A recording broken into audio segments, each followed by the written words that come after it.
Nous allons faire un certain nombre de lectures, les unes assez longues. Nous aurions pu faire l'impasse sur ces lectures, mais je crois qu'elles sont importantes pour la compréhension de cette méditation. Et puis la parole de Dieu est beaucoup plus importante que mes pauvres paroles. Donc je crois que la parole du Seigneur déjà peut faire beaucoup de bien à nos cœurs. Amen. Nous allons lire dans la Genèse, au chapitre 1er, verset 27. Genèse, chapitre 1er, verset 27.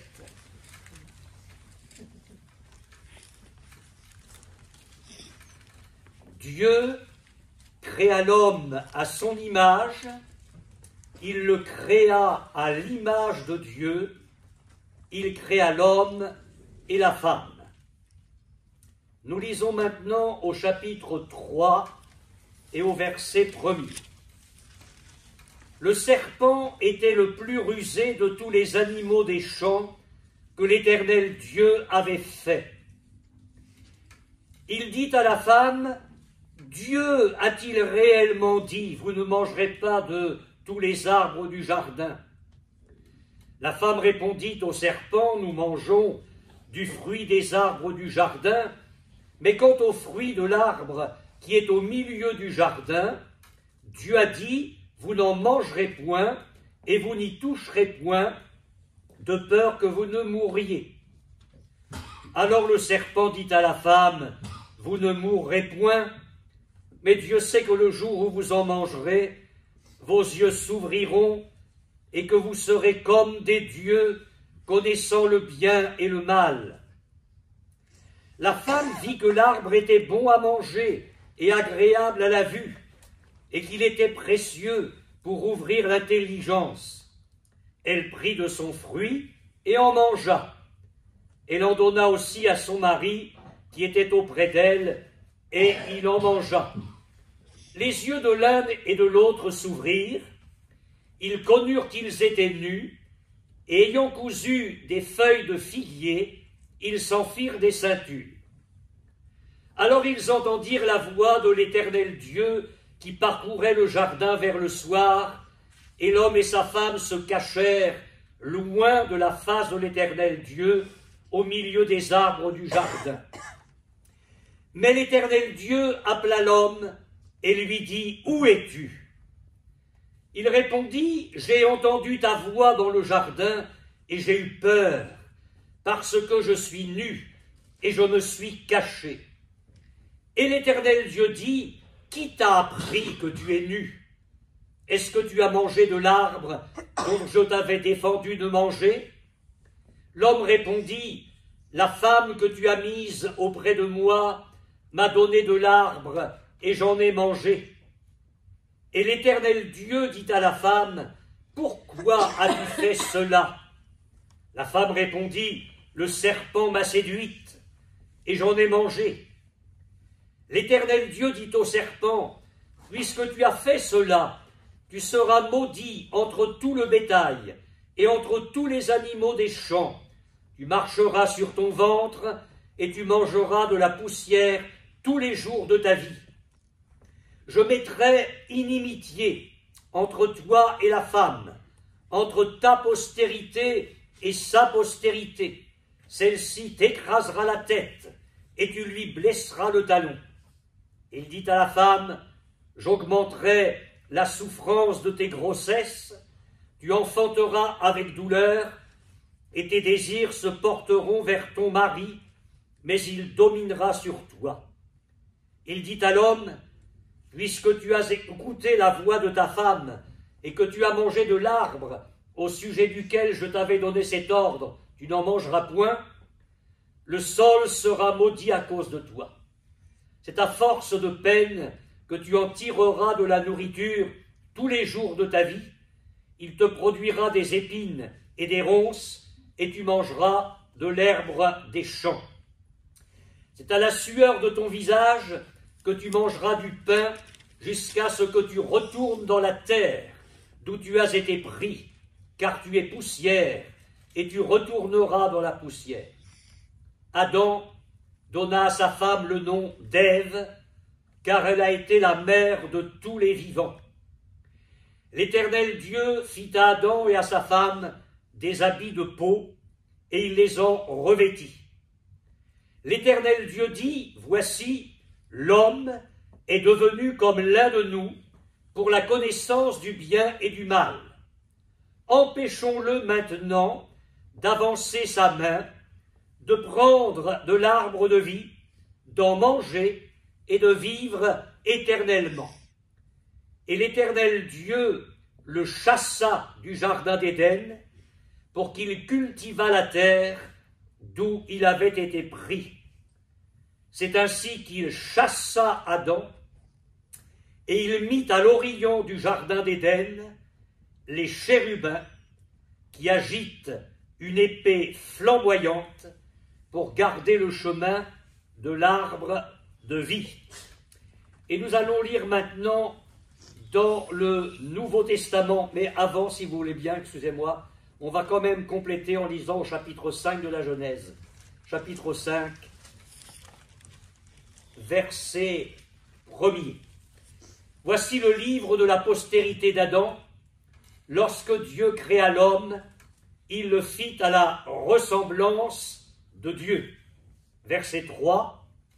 Adam, âgé de 130 ans, engendra un fils à sa ressemblance, selon son image, et il lui donna le nom de Seth. Et nous lisons maintenant dans le Nouveau Testament, dans l'évangile de Luc, évangile de Luc au chapitre 3, Luc chapitre 3, verset 21. Tout le peuple se faisant baptiser, Jésus fut aussi baptisé. Et pendant qu'il priait, le ciel s'ouvrit, et le Saint-Esprit descendit sur lui sous une forme corporelle comme une colombe. Et une voix fit entendre du ciel ces paroles, « Tu es mon Fils bien-aimé, en toi j'ai mis toute mon affection. » Jésus avait environ 30 ans lorsqu'il commença son ministère, étant, comme on le croyait, fils de Joseph, fils d'Élie, et vient toute la généalogie du Seigneur. Nous lisons au verset 38, fils d'Énos, fils de Seth, fils d'Adam, fils de Dieu. Jésus, rempli du Saint-Esprit, revint du Jourdain, et il fut conduit par l'Esprit dans le désert, où il fut tenté par le diable pendant 40 jours. Il ne mangea rien durant ces jours-là, et après qu'ils furent écoulés, il eut faim.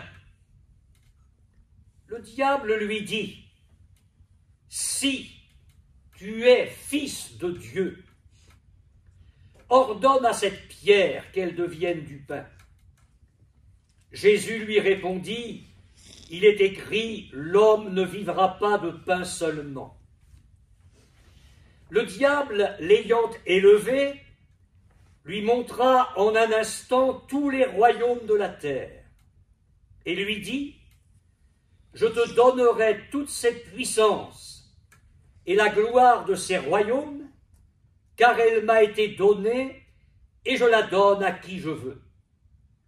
Si donc tu te prosternes devant moi, elle sera tout à toi. » Jésus lui répondit, « Il est écrit, tu adoreras le Seigneur ton Dieu, et tu le serviras lui seul. » Le diable le conduisit encore à Jérusalem, le plaça sur le haut du temple, et lui dit, « Si tu es fils de Dieu, jette-toi d'ici en bas, car il est écrit, il donnera des ordres à ses anges à ton sujet, afin qu'ils te gardent. et ils te porteront sur les mains, de peur que ton pied ne heurte contre une pierre. » Jésus lui répondit, « Il est dit, tu ne tenteras point le Seigneur ton Dieu. » Après l'avoir tenté de toutes ses manières, le diable s'éloigna de lui jusqu'à un moment favorable. Jésus, revêtu de la puissance de l'Esprit, retourna en Galilée, et sa renommée se répandit dans tout le pays d'alentour. Il enseignait dans les synagogues, et il était glorifié par tous. Amen. Amen. Alléluia. Permettez-moi de faire un très court rappel du message que je vous ai donné dimanche dernier. Ce rappel va être important pour faire le lien avec ce que nous partagerons ce matin. Je vous ai dit qu'à 3 reprises dans l'évangile de Luc, et c'est spécifique à Luc, on ne retrouve ça nulle part chez Matthieu, Marc ou Jean, à 3 reprises, Jésus est déclaré Fils de Dieu par le ciel. D'abord, lors de l'annonce de sa conception et de sa naissance, une annonce qui est faite par l'ange Gabriel à Marie. Le saint enfant qui naîtra de toi sera appelé Fils de Dieu. Et pourquoi cette déclaration solennelle avant même que Jésus ne soit conçu? Tout simplement parce que la foi en Jésus comme Fils de Dieu est la base, est le fondement de notre salut. Amen. L'apôtre Jean a écrit dans sa première lettre, « Celui qui a le Fils a la vie. Amen. Et celui qui n'a pas le Fils de Dieu n'a pas la vie. » Et il ajoute, « Je vous ai écrit ces choses afin que vous sachiez que vous avez la vie éternelle, vous qui croyez au nom du Fils de Dieu. » Croire au nom du Fils de Dieu, c'est pas simplement croire dans le nom. Le nom dans la Bible, c'est toute la personne, c'est toute la vie, c'est toute l'œuvre. Croire au nom du Fils de Dieu, c'est embrasser le Fils par la foi et saisir en lui tout ce dont nous avons besoin. Pourquoi l'ange Gabriel dit à Marie, « Le saint enfant qui naîtra de toi sera appelé Fils de Dieu ». Oh, je voudrais revenir sur cette pensée ce matin, parce que Jésus vient restaurer en nous l'image de Dieu qui a été perdue par le péché. Adam a été appelé Fils de Dieu. Le péché est venu. Et après, il nous est dit qu'il a enfanté un fils à sa ressemblance, selon son image, une image démolie, cassée, abîmée par la désobéissance à Dieu. J'aimerais, dans un premier temps ce matin, que le Saint-Esprit vous emmène, vous et moi, pendant que nous prêchons et méditons cette Bible, que le Saint-Esprit nous amène dans notre esprit à contempler Jésus. Amen. Comme celui qui est venu comme l'image de Dieu le Père. Nous oublions ce qu'Ésaïe peut dire, et nous le comprenons physiquement. Jésus n'avait ni beauté ni éclat pour attirer nos regards. C'était le charpentier de Nazareth, c'était un juif parmi les juifs. Et je suppose que si nous l'avions vu de nos yeux, parce que après 21 siècles d'écart, on se fait une certaine image de Jésus dans notre esprit, mais nous serions déçus par son aspect physique. Il n'avait rien de spécial, un simple homme.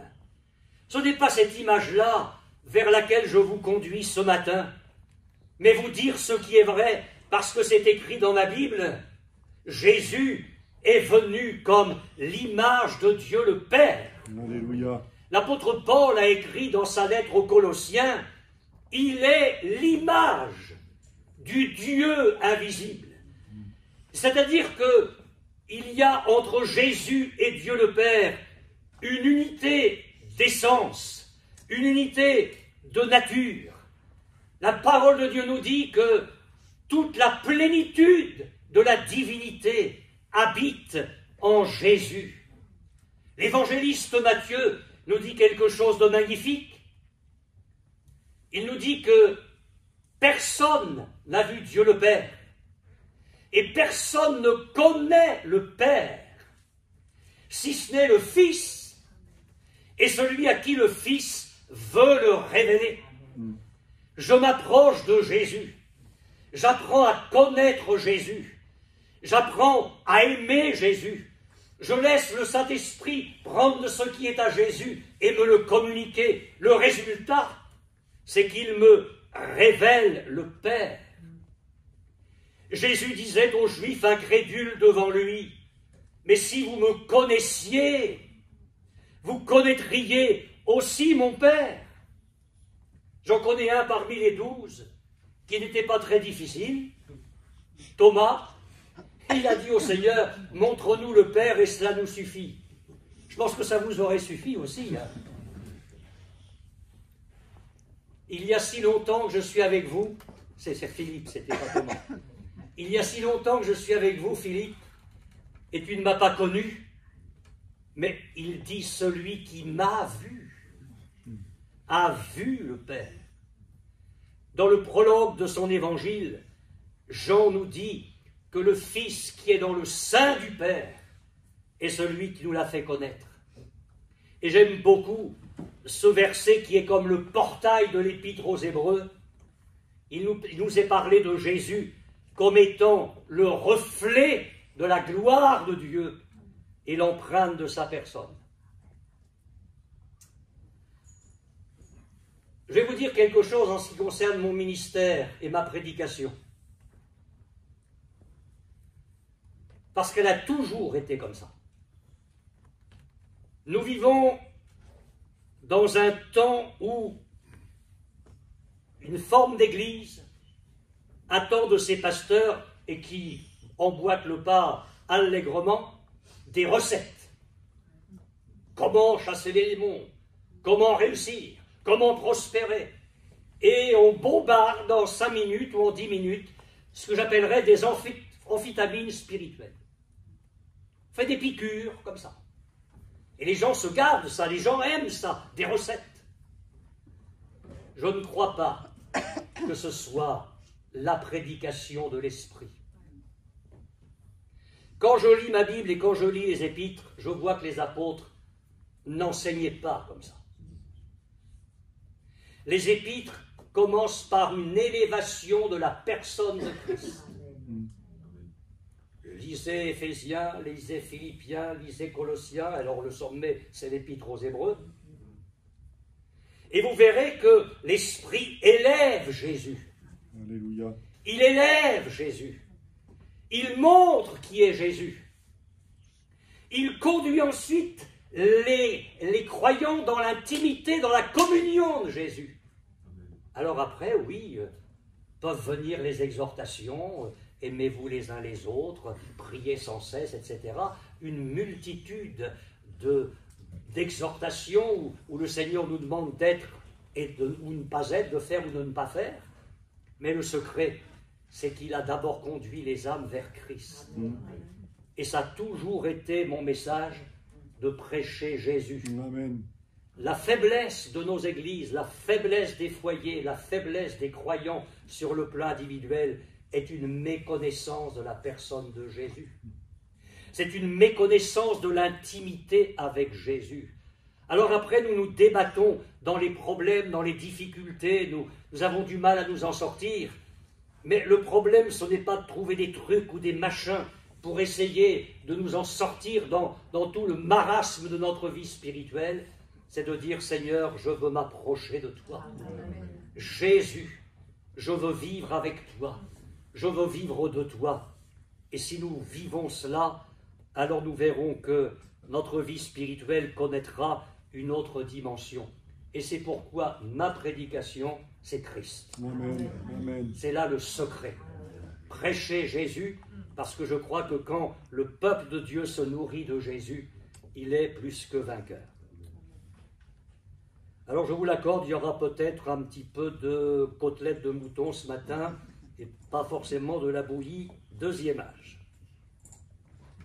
La parole de Dieu m'enseigne que Jésus, Fils de Dieu, est venu comme, selon ce que dit l'apôtre Paul, le dernier Adam.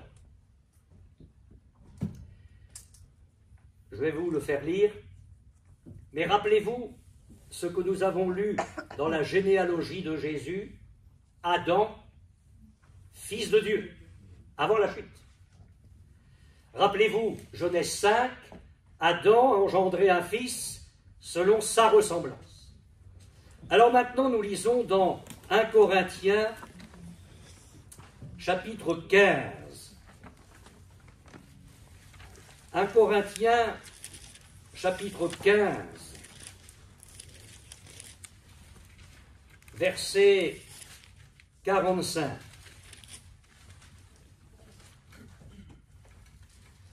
C'est pourquoi il est écrit, le premier Adam, le premier homme, Adam, devint une âme vivante. Vous trouvez cela dans la Genèse, où après avoir formé un homme de la poussière de la terre, Dieu a soufflé dans ses narines un souffle de vie, et la parole de Dieu nous dit qu'Adam est devenu une âme vivante. Et maintenant, Paul parle de Jésus. Et il dit le dernier Adam. Mon but n'est pas ce matin de vous parler de Jésus comme le dernier Adam. Je ne voudrais pas encombrer ce message avec cette pensée. Simplement souligner ceci, c'est que Jésus est appelé ici le dernier Adam, et il est dit qu'il est devenu un esprit vivifiant. Ça ne veut pas dire qu'il reçoit de Dieu la vie, ça veut dire qu'il donne la vie. Amen. Amen. Le premier Adam est devenu une âme vivante, le dernier Adam, Jésus, est devenu un esprit vivifiant. Jésus communique la vie. Verset 47, le premier homme tiré de la terre est terrestre, le second homme, comment ça le deuxième? Il y en a eu des multitudes entre les deux. Non. Vous allez voir, ça c'est très, très intéressant. Et là, je vais m'arrêter là-dessus tout à l'heure. Le premier homme tiré de la terre est terrestre, le second homme, lui, il vient du ciel. Le Seigneur Jésus a dit dans son enseignement, comme le Père a la vie en lui-même, il a donné au Fils d'avoir la vie en lui-même. Pourquoi? Et on arrive tranquillement au cœur du message. Pourquoi Jésus est-il appelé dans 1 Corinthiens 15 le dernier Adam, ou plus exactement un peu plus loin, le second homme, le second? Parce que le premier Adam va donner naissance à une humanité qui aura perdu de génération en génération l'image de Dieu, mais que Jésus, second homme, dernier Adam, vient lui engendrer une race nouvelle. Il est le Fils de Dieu et il va travailler par son sacrifice, par son œuvre expiatoire, à se former un peuple qui lui appartienne, purifié par lui, zélé pour les bonnes œuvres, comme l'écrit Paul à Tite, un peuple qui va être appelé ou formé de fils de Dieu. Et c'est ce que Paul écrit aux Galates, et nous l'avons rappelé dimanche dernier. Paul écrit, vous êtes tous fils de Dieu par la foi en Jésus-Christ. Et ceci nous amène à considérer un point très important au tout début du ministère de Jésus. Il est Fils de Dieu. Ça, on ne peut pas contester ça. Ni les anges, parlons pas de Dieu le Père, ni le diable, ni les démons. Et il vient. Il est le Fils de Dieu. Et je l'ai dit, son but, c'est de former une race nouvelle, pour qu'il puisse dire, comme c'est dit dans l'Épître aux Hébreux, « Me voici, moi et les enfants que le Père m'a donnés. » Seulement, pour qu'il puisse former une famille faite de fils de Dieu, il va falloir qu'il triomphe en tant que dernier Adam, là où le premier Adam est tombé, et qu'il ramène ce que le premier Adam a perdu. Alors, le baptême de Jésus, il arrive, Jean-Baptiste sait que c'est l'agneau de Dieu. Jésus vient pour être baptisé, il va s'abaisser au rang des pécheurs.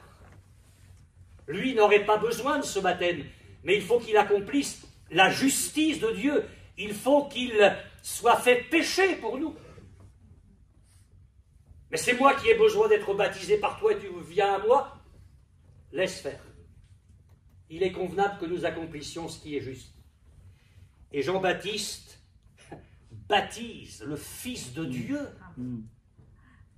dans l'eau. Jésus se relève, il prie, le ciel s'ouvre et le Saint-Esprit descend sur Jésus sous la forme corporelle d'une colombe et une voix se fait entendre. Et elle va résonner jusqu'au tréfonds de l'enfer. Celui-ci est mon Fils bien-aimé, en qui j'ai trouvé tout mon plaisir. Mais c'est insupportable pour le diable. C'est insupportable. Alors entre ce moment où Jésus sort de l'eau et où il est loin, le Messie, le Christ, et le moment où, et ça a été notre dernière lecture, il commence à aller en Galilée et il va ramener vers le nord le butin de sa victoire dans le désert. Il va commencer à chasser les démons, guérir les malades, opérer partout des délivrances. Entre ces deux moments-là, il y a le moment où le diable s'interpose et dit non. Ça, c'est insupportable pour l'enfer. C'est pourquoi entre le baptême, le revêtement de puissance, cette déclaration de Dieu le Père, tu es mon Fils, tu es le Fils de Dieu, et le moment où il va exercer son ministère, entre les deux, il y a la tentation. Et ce n'est pas pour rien. Les choses ne se passent pas au hasard. Alors je vous amène maintenant à considérer avec moi la tentation de Jésus. L'enfer ne peut pas nier le fait que Jésus soit le Fils de Dieu. Les démons seront tenus de se prosterner devant lui sur la terre. Et entendez-les, tu es véritablement le Fils de Dieu. Ils sont obligés de le déclarer. Mais le diable ne pouvait pas permettre que Jésus soit reconnu comme Fils de Dieu par les hommes. Et cela, en rapport avec la famille humaine, c'était insupportable, comme Adam, lui, avait été déclaré Fils de Dieu. Le diable ne pouvait pas accepter cela. Il ne pouvait pas, et il faut que nous le comprenions, laisser revivre ce titre. J'allais dire, il ne pouvait pas laisser ressusciter ce titre sans le contester. N'oublions pas que par sa ruse, et on l'a lu, le premier homme avait perdu sa dignité. Et voilà que vient quelqu'un qui est réellement fils de Dieu et qui s'apprête à bouleverser tout cela. Les descendants d'Adam n'étaient plus dignes d'être appelés fils de Dieu. Voudriez-vous vous approcher de Jésus avec moi ce matin dans le désert? Quelques secondes, s'il vous plaît. Essayez d'imaginer la scène. Vous êtes là avec moi à contempler Jésus. Simple homme. Et pourtant, j'ai envie de mettre un H majuscule à homme. Il est là, seul dans le désert. Mais il vient tout réparer. Jésus vient tout reconstruire. Il vient tout relever. Et il apparaît, lui, Jésus, pour affirmer à nouveau dans l'homme cette dignité perdue. Il a comme dessein de faire d'un bas-tombé un fils de Dieu, d'une prostituée une fille de Dieu. Mais mes frères et sœurs, c'était un coup mortel et définitif de porter à l'œuvre primitive du diable. Et pour Satan, c'est insupportable ça. Pourquoi, au milieu de nous, dans nos réunions, c'est parfois tellement dur pour le prédicateur d'annoncer l'évangile? Pourquoi on a l'impression que la prédication est comme une balle qui arrive sur un mur et qui nous revient? Vous ne sentez pas cela, mais moi je suis bien placé pour le sentir. Parce qu'il y a dans l'auditoire une œuvre démoniaque. Le diable n'a pas intérêt à ce que d'un jeune homme qui est encore dans le monde, il devienne, par l'action de la parole de Dieu et du Saint-Esprit, un fils de Dieu. Pourquoi est-ce qu'il y a tant de mal pour une jeune fille qui entend la parole de Dieu de se convertir?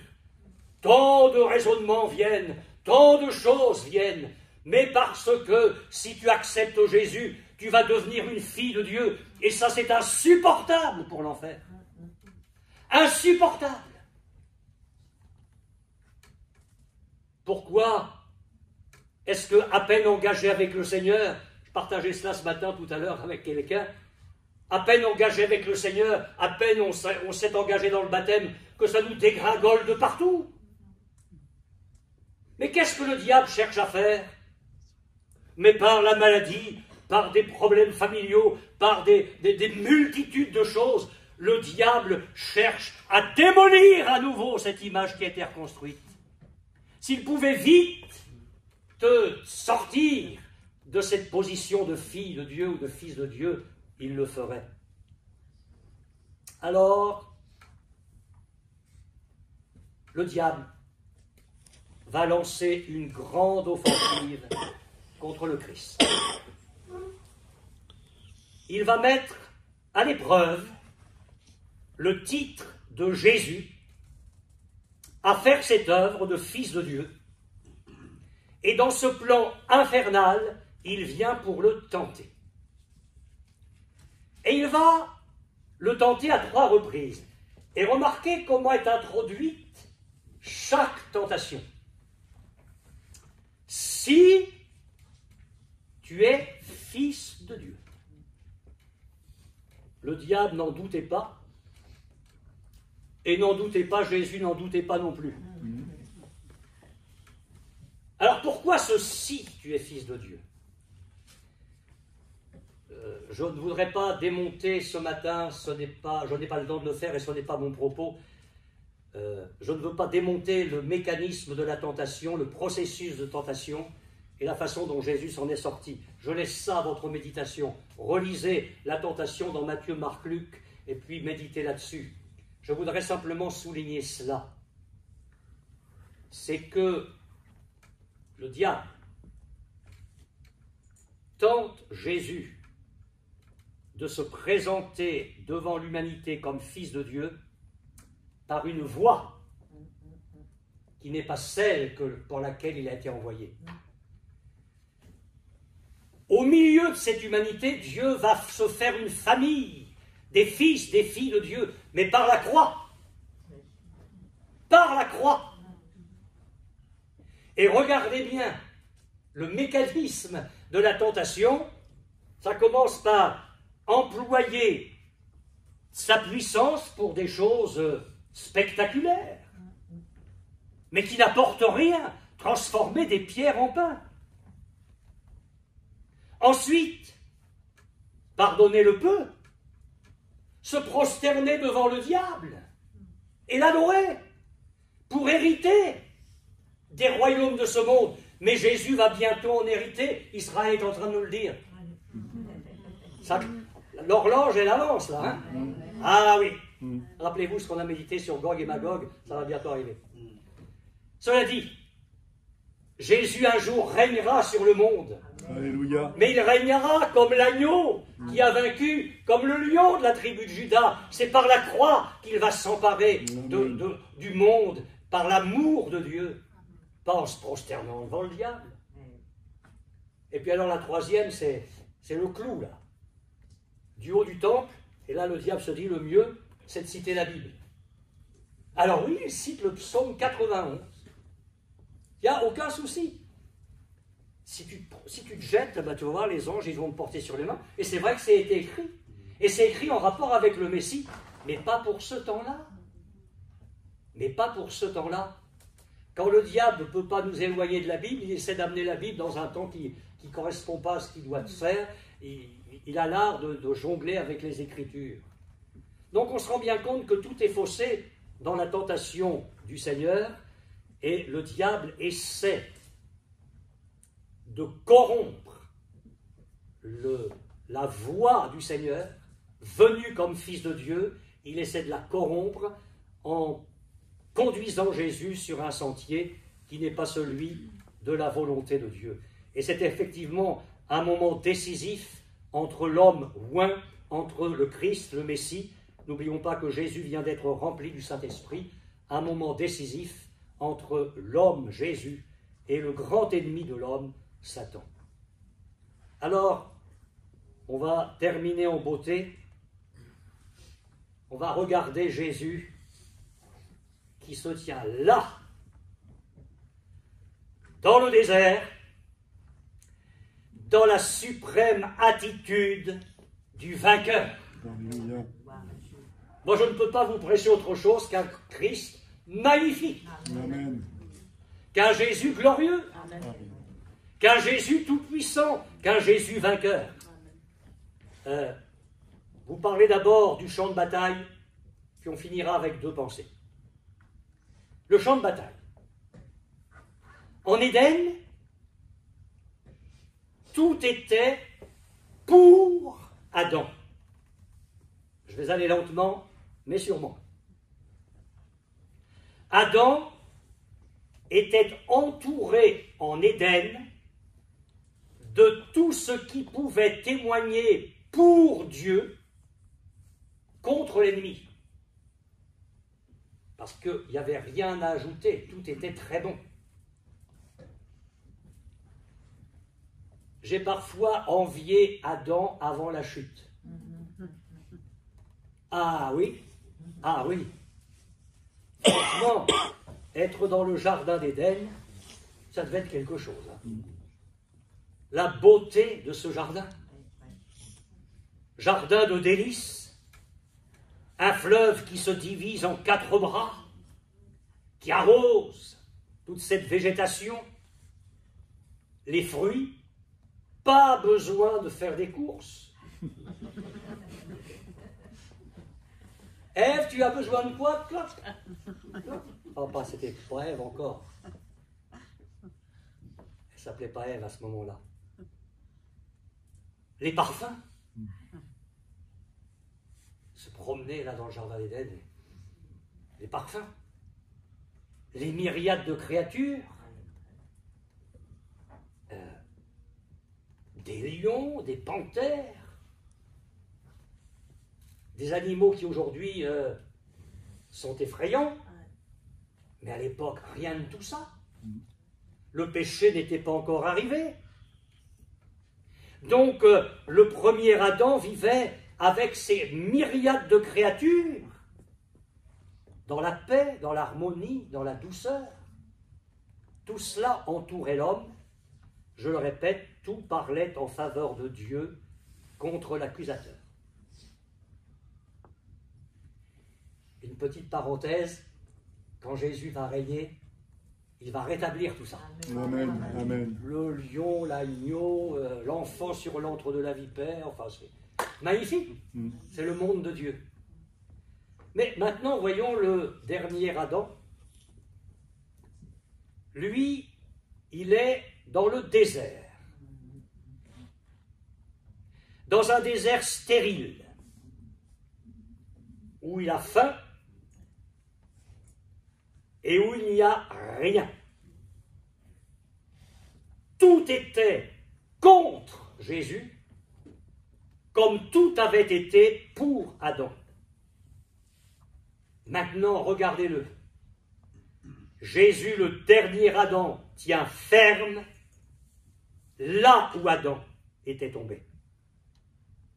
Adam a succombé alors que tout le favorisait.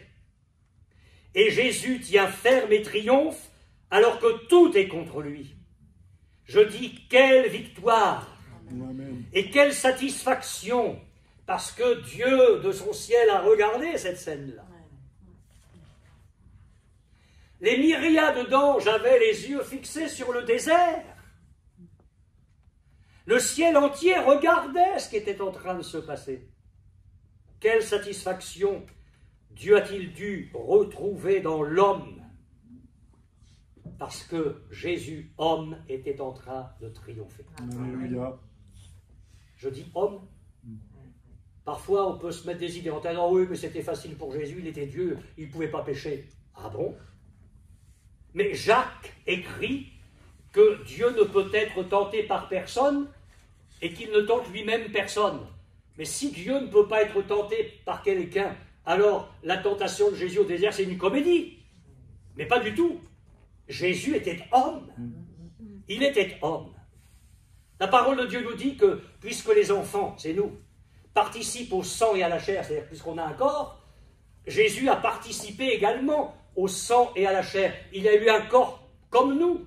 Et la parole de Dieu dit, afin que par la mort, il anéantisse celui qui a la puissance de la mort, le diable.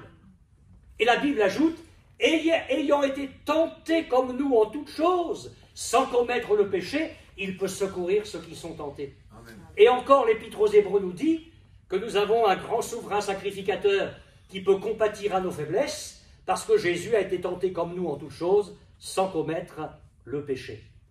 Jésus a été tenté en tant qu'homme, et il a triomphé en tant qu'homme. Alors ce matin, il y a déjà ce grand fruit à cueillir. Nous sommes tentés de multiples manières, du 1er janvier au 31 décembre, du moment où nous ouvrons l'œil jusqu'à ce qu'on le ferme. Et il y a deux façons de vivre la vie chrétienne. Un christianisme humaniste, fait de philosophie, de psychologie, de psychanalyse, je passe encore des psys, qui nous amène avec un message, avec quelques versets bibliques, mais pas que. C'est très bizarre, ce mélange de la paille avec le froment, qui nous amène à aller chercher en nous-mêmes, des forces pour nous en sortir. Nous échouerons. Nous échouerons. Il n'y a rien de bon en nous. Et puis il y a le vrai christianisme, où le Saint-Esprit nous conduit vers l'homme du désert qui a triomphé du diable. Amen. Amen. Et ce matin, finalement, c'est très simple pour vous, c'est très simple pour moi, c'est de dire, Seigneur, je ne peux pas. Mais bien que je ne puisse pas, je te bénis parce que je peux tout. Amen. Amen. Moi, je ne peux rien, Et pourtant, je vais être plus que vainqueur, Amen. parce que tu es celui qui nous fait toujours triompher. Amen. Je veux me nourrir de Jésus. Amen. Je veux laisser Jésus remplir ma vie. Amen. Voilà le secret. Alors, les 2 points pour finir. On va lire dans Marc. Vous allez dire, ce matin, on lit beaucoup. Mais je ne vais quand même pas m'excuser de vous faire lire la Bible, ça serait le comble. Marc, chapitre 1er, verset 13. Magnifique, magnifique. Oh, on va lire même le verset 12.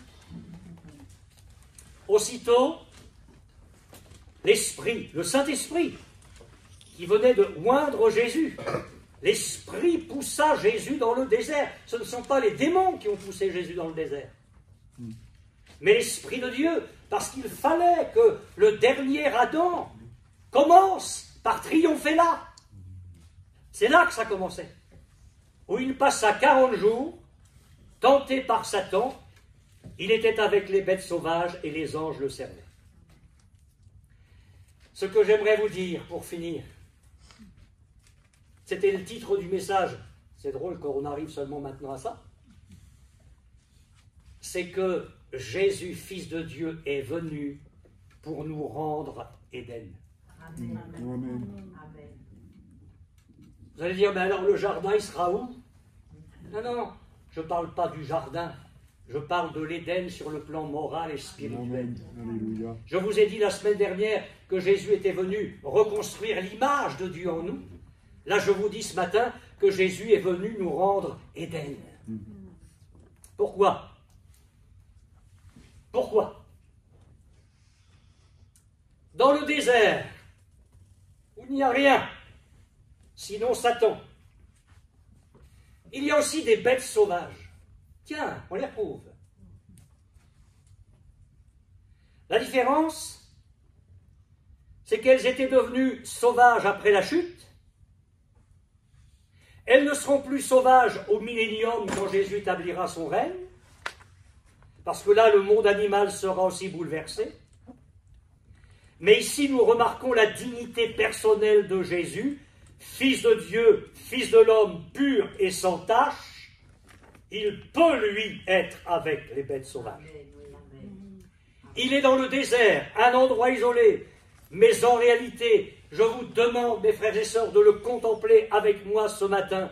Jésus est là, Fils de Dieu. Lui, il n'a jamais perdu Éden. Amen. Il n'a jamais perdu Éden. Il est le vrai Fils de Dieu. Amen. Amen. Et quand ce Fils de Dieu descend, non pas dans un jardin magnifique, mais dans un désert, pour affronter le même diable, il y a là les bêtes sauvages, mais qui ne font rien à Jésus. Parce que Jésus est en train de nous rendre Éden. Alléluia. Il est en train de nous rendre Éden par sa victoire sur le diable. Jésus est au milieu des créatures issues de la main de Dieu, comme Adam l'avait été dans les jours de sa fidélité à Dieu. Et en présence de Jésus, les bêtes sauvages étaient comme celles qui n'étaient pas sauvages, parce qu'elles avaient été, au début de la création, marquées par le Seigneur, et Jésus est en train de rétablir tout ça. Je le redis encore avec force, parce que j'aimerais que vous partiez avec ça.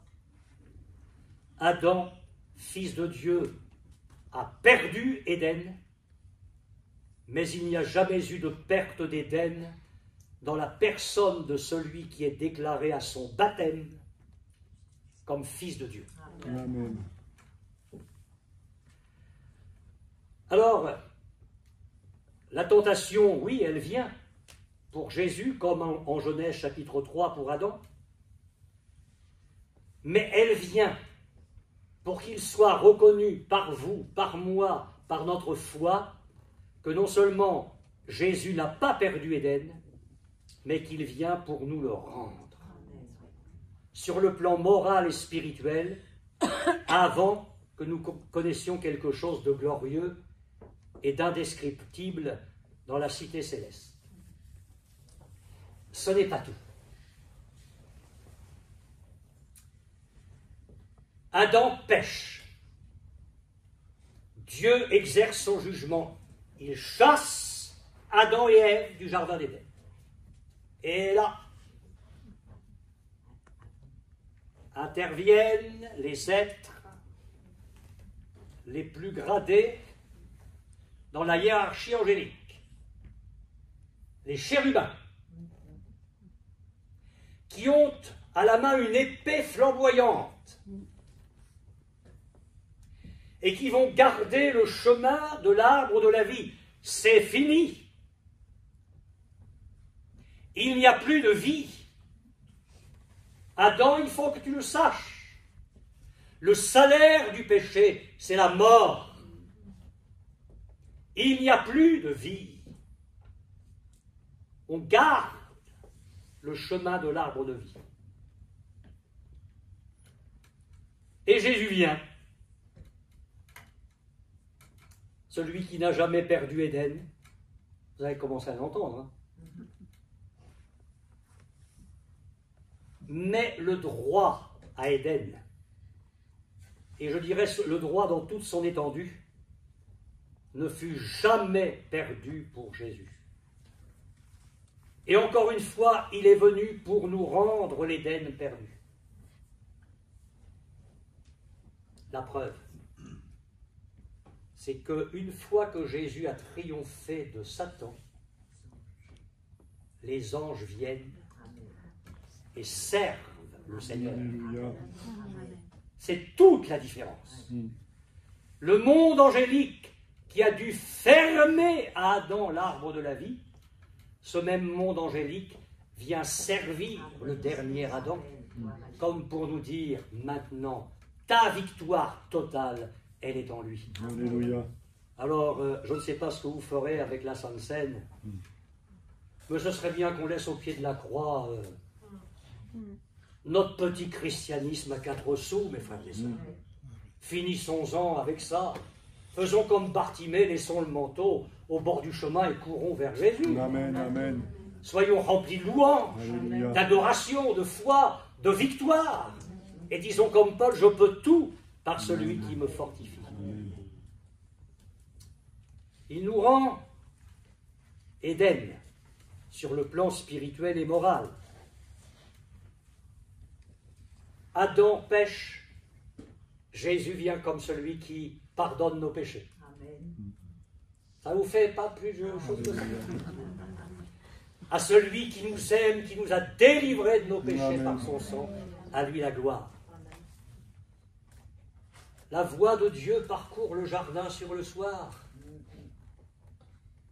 Et pour la première fois, Adam a peur de Dieu.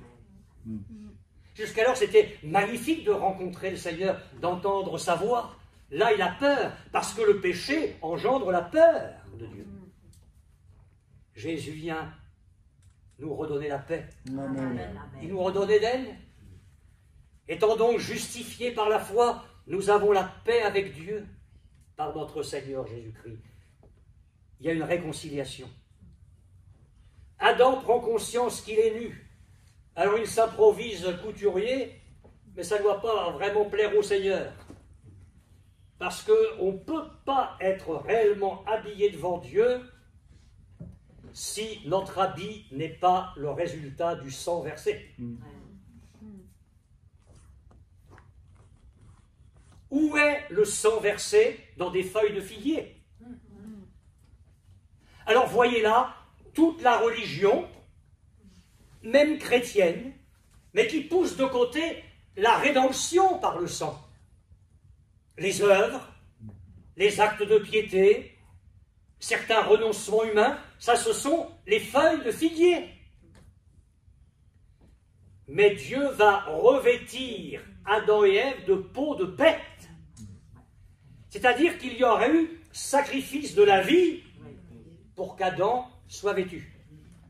Eh bien, Jésus nous rend Éden par la croix. Amen, amen. L'agneau a été donné sur la croix, le sang de l'agneau a coulé. Gloire à toi. Et il en ressort un vêtement de justice, Gloire à Dieu. un vêtement de louange. Éden nous est rendu. Les anges agitent l'épée flamboyante à l'entrée du jardin d'Éden, un Éden qu'Adam ne reverra jamais. Mais dans le désert, les anges servent le Seigneur. Je ne vous appelle pas à prier les anges. Je ne vous appelle pas à un culte des anges. Vous iriez dans des choses diaboliques.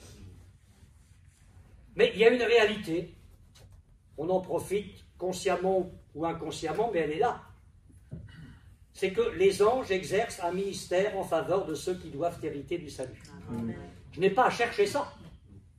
Mais c'est une réalité. Les anges sont au service de Dieu et en même temps à notre service. Et je pense que là-haut, le Seigneur nous dira, toi, dans tel moment, là, il y a eu un secours angélique. À tel moment de ta vie, tu n'en as pas été conscient, mais il y a eu tel secours. Les anges servaient Jésus. Oui, Jésus nous rend l'Éden perdu. Alléluia. Alors oui, nous l'adorons ce matin, le Amen. Seigneur. Nous le glorifions. Vous savez, si vous avez faim d'autre chose que de Jésus, il y a plein d'églises. Il ne faut surtout pas revenir là, parce que vous entendrez parler de Jésus à toutes les réunions. C'est de lui Amen. dont nous avons besoin. Amen. C'est de lui. Et si nous nous nourrissons du Christ, nous allons voir notre vie spirituelle se développer à la gloire de Dieu. Amen. Amen. Seigneur, révèle-nous ton Fils bien-aimé. Oui. Révèle-nous ses perfections dans les jours de sa chair. Révèle-nous ses perfections et sa gloire en tant que Fils de Dieu. Révèle-nous la totalité et l'étendue de sa victoire, Alléluia. parce que sa victoire devient la nôtre. Je te bénis de ce que le dernier Adam a triomphé du tentateur, et il peut secourir ce matin ceux qui sont éprouvés ou tentés. Je te bénis et je te glorifie de ce que Jésus est venu nous rendre, l'Éden perdu. Je te loue et je te glorifie pour ce grand acte de rédemption, pour cette venue extraordinaire de ton Fils. Nous voulons sortir, Seigneur, de la superficialité et entrer les uns et les autres dans les profondeurs de ta parole. Oh, que ton nom soit glorifié. Seigneur, fais du bien, mes frères et sœurs, ce matin. Que nous partions avec ta force et ta victoire dans nos vies. Fais-moi du bien au milieu de mes frères et sœurs. Que nous vivions, Seigneur, un temps béni dans la célébration de la scène. Que ton nom soit glorifié. Amen. Amen. Amen.